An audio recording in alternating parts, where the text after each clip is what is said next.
তোমরা কম বেশি সবাই জানো অন্নপূর্ণা স্ট্যাটাস রিজেক্ট হয়েছে বা কারো কারো অ্যাপ্রুভ, কারো কারো পেন্ডিং, আর কারো কারো দেখাচ্ছে যে পেমেন্ট ফেল বলে। এই বিষয়গুলো কি, এরপরে আমাদের কোথায় যেতে হবে বা কোনো এডিট অপশন দেবে কিনা, এই ভিডিওটা সম্পূর্ণ দেখো। 3 মিনিটের ভিডিও, সম্পূর্ণ আমি ডিটেলস দিয়ে দেবো। আমার কাছে একটা অ্যাপ্লিকেশন এসেছে, সেটা হচ্ছে পেমেন্ট ফেল বলে। সর্বপ্রথম বলে রাখি, যাদের পেমেন্ট ফেল হয়েছে, গুড নিউজ, তোমাদের অ্যাপ্রুভ হয়ে গেছে।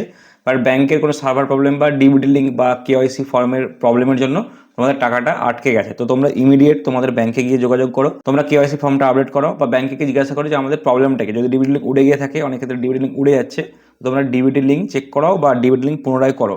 তো তোমাদের এই পেমেন্টের প্রবলেমটা সলভ হয়ে গেলেই তোমাদের অটোমেটিক টাকা মোটামুটি কিছু দিনের মধ্যে ঢুকে যাবে। তো তোমাদের টেনশনের কিছু কারণ নেই। বাট যাদের টেনশনের কারণ সেটা হচ্ছে যাদের ফর্ম রিজেক্ট হয়েছে।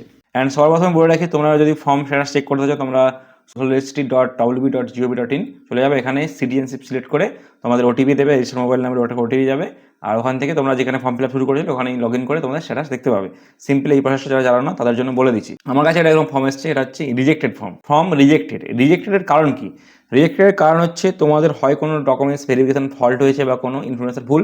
আর সেকেন্ড ক্ষেত্রে এটা বলা হচ্ছে যে এটা ওয়েবসাইটের গ্লিচ বা প্রবলেমের জন্য হতে পারে। তোমরা যারা চেক করছো আজকে, তোমরা কালকে বা পরশু পুনরায় চেক করো। যদি রিজেক্টেড সেম দেখায়, তাহলে তোমরা হয় বিডিও অফিসে যাও বা পঞ্চায়েত অফিসে যাও। এখন ব্যাপারটা হচ্ছে, আমি পঞ্চায়েত অফিসে গিয়েছিলাম, ওখান থেকে বলা হয়েছে যে এর কোনো সলিউশন নেই, ওপর মহল থেকে কোনো কিছু সলিউশন আসেনি, এটা নিয়ে একটা বৈঠক করা হবে। ওখানে কোনো আমরা সলিউশন পাইনি। তার জন্য আমি বলছি তোমরা একটু ওয়েট করে যাও, দেখো খবর নিউজ চ্যানেলগুলো যে কী বলতে চাইছে। আর অনেকে তো রেগে যাচ্ছে, পঞ্চায়েত অফিসে গিয়ে শুনলাম মানে অনেক হাতাপাই হয়েছে। অবশ্যই মানুষের রাগের কারণও আছে, এত ফর্ম ফিল আপ এদিক সেদিক অফলাইন অনলাইন 12 পাতা করার পরে যদি শেষ পর্যন্ত যদি টাকাটাই না ঢোকে, তাহলে তো সবারই মাথা গরম হয়ে যাবে, সেটা তো স্বাভাবিক ব্যাপার। যেহেতু রিজেক্ট হয়েছে, তোমরা অবশ্যই বলতে পারো যে তোমরা পুনরায় অ্যাপ্লাই করতে পারছো না। আমি চেষ্টা করেছিলাম পুনরায় অ্যাপ্লাই করার, আর ওখানে অপশন দেখাচ্ছে এই অ্যাপ্লিকেশন আইডিটা বা হচ্ছে আধার কার্ডটা অলরেডি করা হয়েছে, তো পুনরায় তুমি অ্যাপ্লিকেশন করতেও পারবে না। একটু ধৈর্য ধরে বসো, মোটামুটি রিলেটেড অপশন দিলেই তোমরা এখান থেকেই এডিট অপশানে গিয়ে কী ফল্ট হয়েছে সেটা জানতে পারবে, বা পঞ্চায়েত অফিসে গিয়েও এটা যোগাযোগ করে তোমরা সলিউশনটা নিতে পারবে। আপাতত আমাদের কিচ্ছু করার নেই বসে থাকা ছাড়া।